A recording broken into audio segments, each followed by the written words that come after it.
LDC থেকে উত্তরণের মাধ্যমে বাংলাদেশের বাণিজ্য সুবিধা সংকুচিত হতে পারে বলে শঙ্কা প্রকাশ করেছেন বিএনপির ভারপ্রাপ্ত চেয়ারম্যান তারেক রহমান।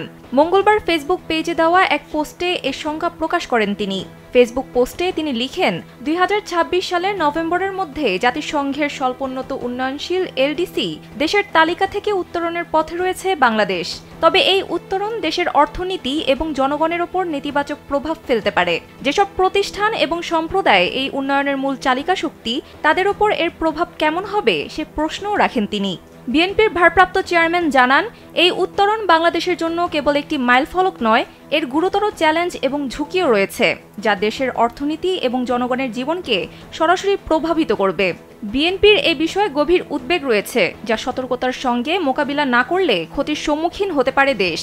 তারেক রহমান লেখেন, এলডিসি থেকে উত্তরণের মাধ্যমে বাংলাদেশের বাণিজ্য সুবিধা সংকুচিত হতে পারে, বিশেষ করে দেশের পোশাক খাতে এর নেতিবাচক প্রভাব পড়বে। পাশাপাশি বিভিন্ন সুবিধাভোগী ঋণ ও সহায়তা হ্রাস পাবে। বৈশ্বিক বাজারে প্রতিযোগিতা বজায় রাখতে উৎপাদনশীলতা, বাণিজ্য পরিবহন এবং আধুনিক অবকাঠামোতে বিনিয়োগ বৃদ্ধি করতে হবে। পাশাপাশি দেশের শ্রমিক, কৃষক এবং তরুণদের অরক্ষিত অবস্থায় না রেখে তাদের ভাগ্য উন্নয়নে সঠিক পদক্ষেপ গ্রহণ করাটা অত্যন্ত জরুরি।